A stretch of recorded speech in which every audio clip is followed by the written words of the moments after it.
Hello students, आज हम लोग बात करेंगे राडार के ब्लॉक डायग्राम की। तो देखिए राडार क्या होता है, ये कौन सी डिवाइस है, ये सारी चीज़ें हम लोग इसका इंट्रोडक्शन पिछले लेक्चर में पढ़ चुके हैं। आज हम लोग बात करते हैं राडार के ब्लॉक डायग्राम की। तो देखिए राडार के ब्लॉक डायग्राम को अगर हम ड्रॉ करेंगे तो इसमें seven there are seven basic components in the block diagram of a radar. इसको जब आप ड्रॉ करेंगे ब्लॉक डायग्राम को, देखिए सबसे पहले यहाँ पे आ जाएगा, ये क्या है, ये है सिंक्रोनाइजर। ठीक है, उसके बाद ये है ट्रांसमीटर। ठीक है, फिर यहाँ पे दिस इज पावर सप्लाई। ये हो गया डिस्प्ले, और यहाँ पे हो जाएगा रिसीवर। ठीक, तो पांच कंपोनेंट्स तो ये हो गए। अब आपको इसके बाद लगाना पड़ेगा डुप्लेक्सर स्विच। ये हो गया डुप्लेक्सर स्विच, और उसके बाद फाइनली यहाँ पे आपको एंटीना। ठीक है,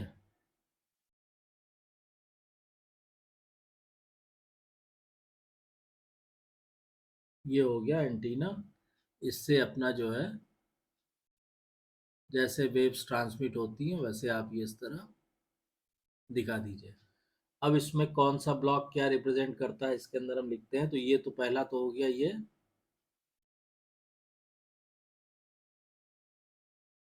सिंक्रोनाइजर। सेकेंड वन इज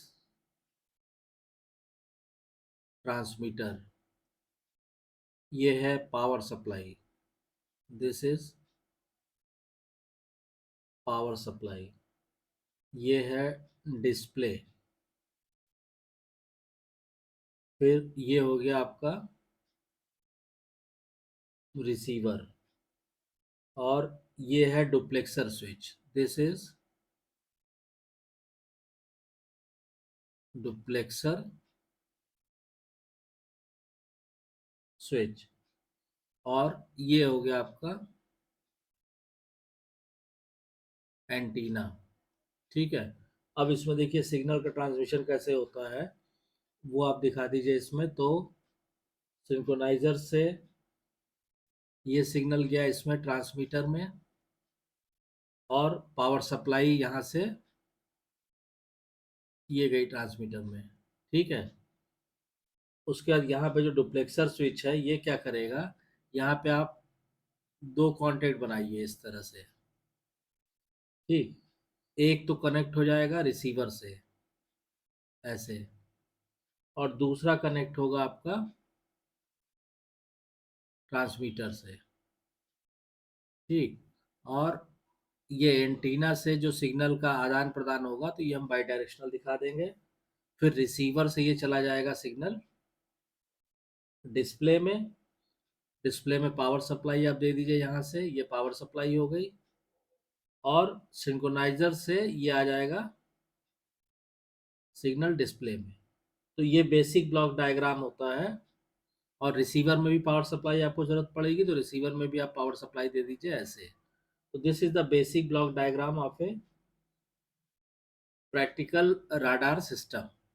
ठीक है, अब इसमें वन बाय वन करके हम हर एक कंपोनेंट्स को डिस्कस करते हैं। तो अब इसमें देखिए ट्रांसमीटर जो है, पहला है ट्रांसमीटर। ट्रांसमीटर क्या करता है, फर्स्ट वन इज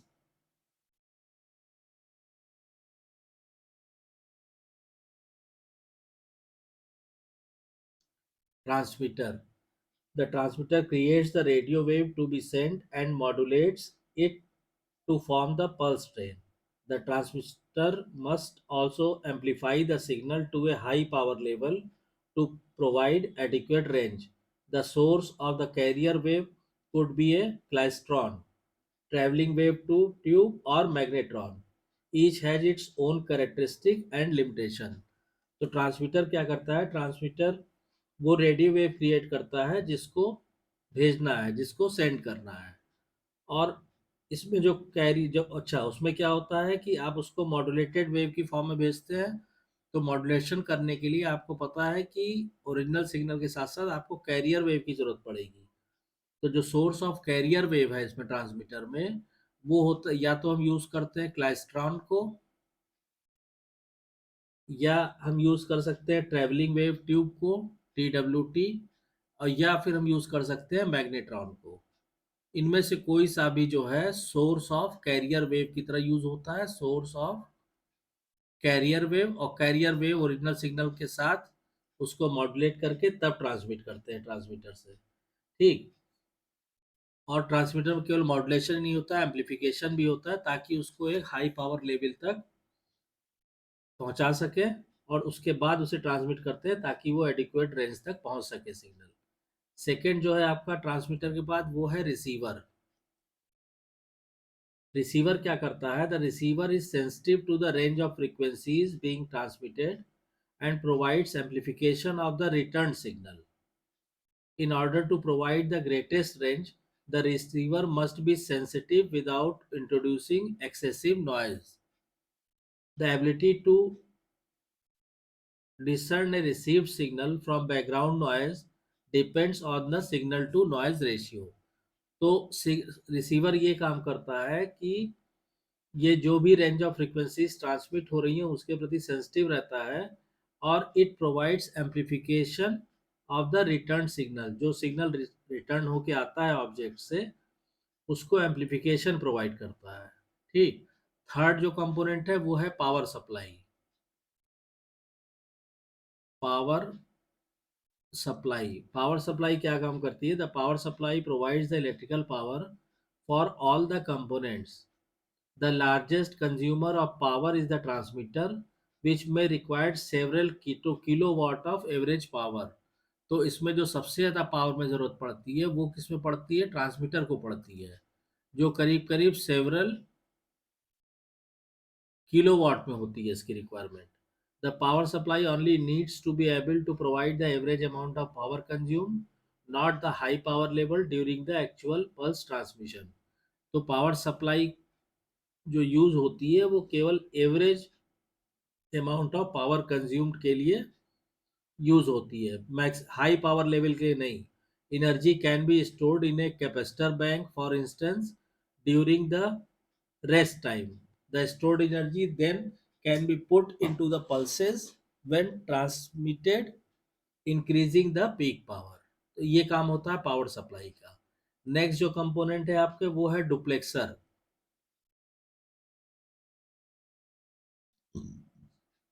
तो देखिए डुप्लेक्सर स्विच क्या करता है। Duplexer switch. This is a switch that alternately connects the transmitter or receiver to the antenna. यानी डुप्लेक्सर स्विच जो है वो एक बार एंटीना को रिसीवर से कनेक्ट करता है, एक बार ट्रांसमीटर से, बारी बारी से। Its purpose is to protect the receiver from the high power output of the transmitter during the transmission of an outgoing pulse. The duplexer will be align to the transmitter. जब आप transmit कर रहे हो तो डिप्लेक्सर align रहेगा transmitter की तरफ से, और जब आप रिसीव कर रहे हो तब वो अलाइन हो जाएगा रिसीवर की साइड में। तो ये काम होता है तो ये मेन काम होता है डिप्लेक्सर स्विच का। अब उसके बाद जो नेक्स्ट नेक्स्ट जो है आपका कंपोनेंट वो है सिंक्रोनाइजर।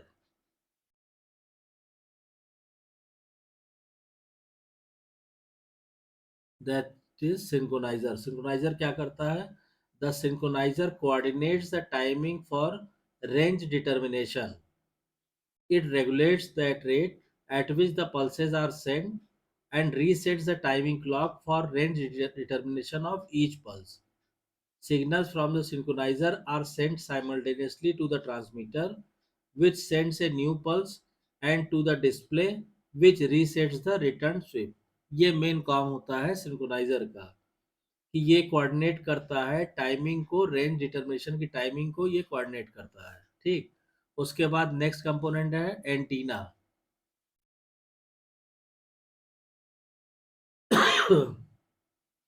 एंटीना क्या करता है? The antenna takes the radar pulse from the transmitter and puts it into the air.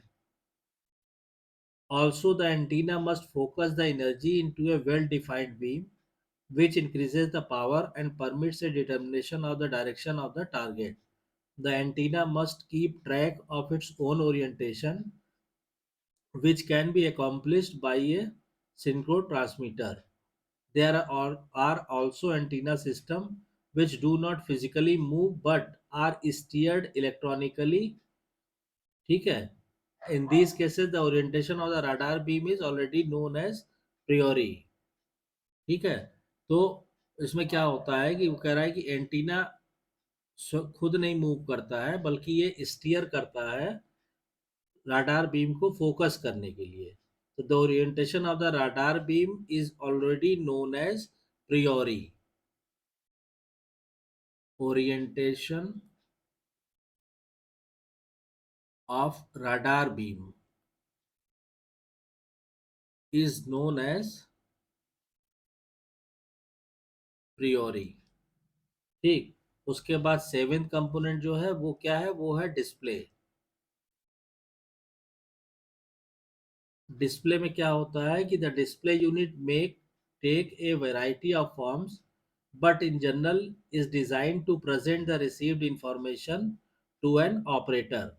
मतलब जो भी इंफॉर्मेशन रिसीव हुई है उसको ऑपरेटर को दिखाने के लिए वीडियो डिस्प्ले यूनिट का इस्तेमाल किया जाता है.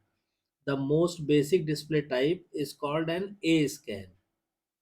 तो इसमें जो रडार में जो दिखाते हैं आप, जो मोस्ट बेसिक टाइप है डिस्प्ले का, वो है that is a scan. A scan का मतलब होता है एम्पलीट्यूड वर्सेस टाइम डिले. ठीक है. The vertical axis is the strength of the return and the horizontal axis is the time delay और range. The A scan provides no information about the direction of the target. मतलब कि जैसे अगर आप ए scan का देखेंगे display कैसा आता है, तो देखिए इसमें क्या होगा कि यहाँ पे एक्स एक्सिस पे तो आपको केवल ये टाइम डिले दिखाएगा और वाई एक्सिस पे ये एम्पलीट्यूड दिखाएगा. ठीक है. और ये सपोज कीजिए, मान लीजिए इस तरह आ रहा है, इस तरह से. इसका मतलब क्या हुआ कि the A scan provides no information about the direction of the target. केवल ये एम्पलीट्यूड शो करेगा कि इतने टाइम डिले के बाद इतना एम्पलीट्यूड होता जा रहा है. किस डायरेक्शन में ऑब्जेक्ट है वो ये नहीं बताएगा. ठीक. ये तो हो गया आपका ए स्कैन डिस्प्ले. एक जो most common type of display use होता है रडार में, वो होता है पीपीआई, प्लान पोजीशन इंडिकेटर. तो जो most common type display use होता है रडार में वो होता है PPI. This is called plan position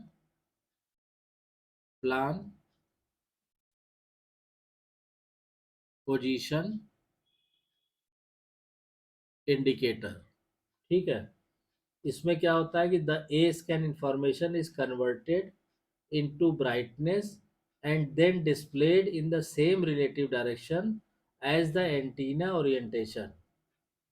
इसमें जो ए स्कैन से जो आपको एम्पलीट्यूड की इंफॉर्मेशन मिलती है ना, उसको कन्वर्ट कर देते हैं ब्राइटनेस में and then displayed in the same relative direction as the antenna orientation. और इसको उसी डायरेक्शन में शो करते हैं जिधर की डायरेक्शन में एंटीना का ओरिएंटेशन है. The result is a top down view of the situation where range is the distance from the origin. The PPI is perhaps the most natural display for the operator and therefore the most widely used. In both cases, the synchronizer resets the trace for each pulse so that the range information will begin at the origin. तो जो most commonly use type of display है radar में वो होता है आपका PPI, plan position indicator. तो I hope कि आपको ये basic block diagram of radar system clear हो गया होगा. अगर इसके रिगार्डिंग कोई डाउट या कोई कन्फ्यूज़न है तो प्लीज़ कमेंट लाइन में कमेंट करके पूछिए. और अगर वीडियो कंटेंट पसंद आ रहा है तो वीडियो को शेयर कीजिए, लाइक कीजिए, चैनल को सब्सक्राइब कीजिए और नोटिफिकेशन बेल को ज़रूर ऑन कर दीजिए ताकि नेक्स्ट वीडियो की इन्फॉर्मेशन आपको टाइम से मिल सके. Thank you.